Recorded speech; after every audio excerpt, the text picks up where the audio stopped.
নাবালককে blade দিয়ে ক্ষতবিক্ষত করে ছিনতাই, চাঞ্চল্য এলাকায়। ভোরবেলা দুষ্কৃতীদের হামলায় গুরুতর জখম হয়ে কোনো রকমে প্রাণে বাঁচল এক নাবালক। চাঞ্চল্যকর ঘটনাটি ঘটেছে ক্যানিং এলাকার মাতলা সেতু সংলগ্ন অঞ্চলে। বর্তমানে গুরুতর জখম অবস্থায় কিশোর সাবির সর্দার চিকিৎসাধীন রয়েছে ক্যানিং মহকুমা হাসপাতালে। স্থানীয় সূত্রে জানা গিয়েছে, আহত কিশোরের বাড়ি গোসাবা থানার অন্তর্গত পাঠানখালী এলাকায়। সেখান থেকে হেঁটে মাতলা সেতুর দিকে যাচ্ছিল সে। অটো ধরে বাসন্তী থানা এলাকার অন্তর্গত আমছাড়া ঢুঁড়ি বাজার সংলগ্ন মামার বাড়িতে যাওয়ার কথা ছিল তার। অভিযোগ, মাতলা সেতুর কাছে একা পেয়ে দুই দুষ্কৃতী তাকে ঘিরে টাকার দাবি করে। টাকা দিতে না পারায় তাকে বেধড়ক মারধর করা হয়। পরে কিশোর 100 টাকা বের করে দিলেও দুষ্কৃতীরা থামেনি। অভিযোগ, তারা মারধরের পাশাপাশি ব্লেড দিয়ে শরীরের একাধিক জায়গায় ক্ষতবিক্ষত করে দেয়। রক্তাক্ত অবস্থায় কিশোরটি চিৎকার শুরু করলে দুষ্কৃতীরা ঘটনাস্থল থেকে পালিয়ে যায়। স্থানীয়রা পরে তাকে উদ্ধার করে হাসপাতালে নিয়ে যায়। ঘটনার পর এলাকায় ব্যাপক চাঞ্চল্য ছড়িয়েছে। ওদের প্রধান হচ্ছে সুচিত্রা ভূঁইয়া, মসিউর হচ্ছে উপপ্রধান, ওদের অঞ্চল সভাপতি ঝড়াডালি।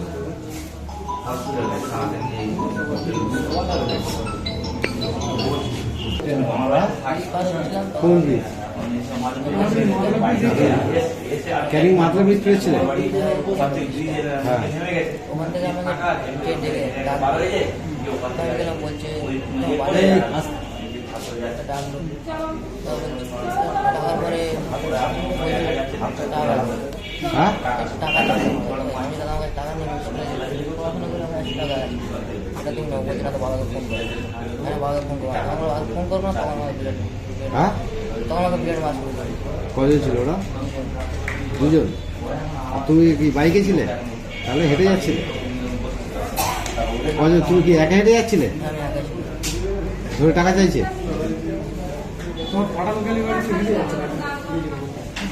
আমাদের তোর নাম কি?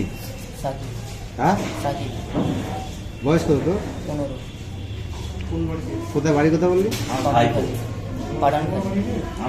আমার ভিডিওর সামনে দোকান আছে,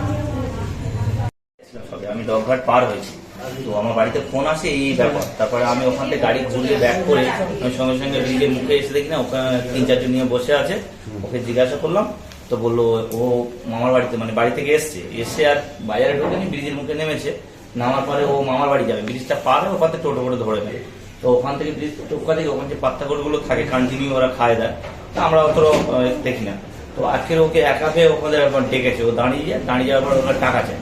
যখন বলে আমার কাছে টাকা পয়সা নেই, তো ওকে মারধর করে। যখন চিল্লাচ্ছে ওকে মুখ বন্ধ করে বেরিয়ে তোলা যায়। তোলায় গিয়ে টাকা পয়সা যখন না দেওয়ার কারণে বলে আমার কাছে 100 টাকা আছে, বাকি ওকে ব্লেড মারা শুরু করে।